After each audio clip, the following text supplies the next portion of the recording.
جنت کا مومنین کے نام پیغام۔ دوستو، یہ نہایت اہم پیغام ہے۔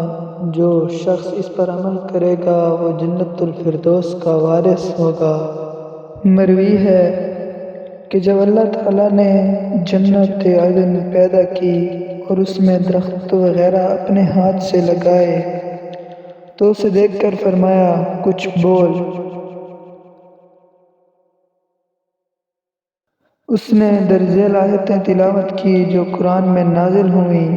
ترجمہ: بے شک اعلیٰ کامیابی حاصل کر لی ان مومنین نے جو خشوع و خضوع کے ساتھ نماز پڑھتے ہیں اور جو لغو اور نکمی باتوں سے بچتے ہیں اور جو زکوٰۃ دیا کرتے ہیں یا جو اپنا تزکیہ کرنے والے ہیں اور جو اپنی شرمگاہوں کی حفاظت کرتے ہیں لیکن اپنی بیویوں اور باندیوں سے حفاظت نہیں کرتے کیونکہ ان پر اس میں کوئی الزام نہیں۔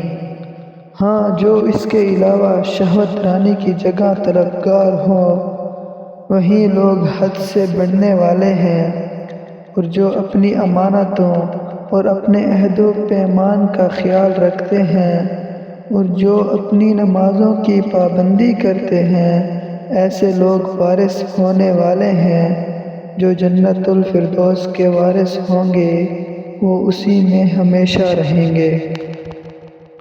دوستو، ان آیتوں میں مومنوں کی 6 صفات و خصال بیان کی گئی ہیں۔ نمبر 1، خشوع و خضوع سے نمازیں پڑھنا، یعنی بدن اور دل سے اللہ تعالیٰ کی طرف جھکنا۔ نمبر 2، باطل، لغو اور نکمی باتوں سے علیحدہ رہنا۔ نمبر 3، زکوٰۃ یعنی مالی حقوق ادا کرنا۔ نمبر 4، یا اپنے بدن، نفس اور مال کو پاک رکھنا۔ امانت اور عہد و پیمان یعنی قول و قرار کی حفاظت کرنا، گویا معاملات کو درست رکھنا۔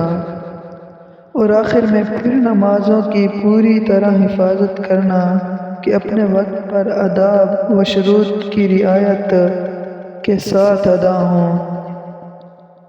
اس سے ظاہر ہوتا ہے کہ نماز کے حق کا اللہ تعالیٰ کے یہاں کیا درجہ ہے اور کس قدر محترم بالشان چیز ہے کہ اس سے شروع کر کے اسی پر ختم کیا۔ دوستو، یہ ہے جنت کا مومنین کے نام پیغام۔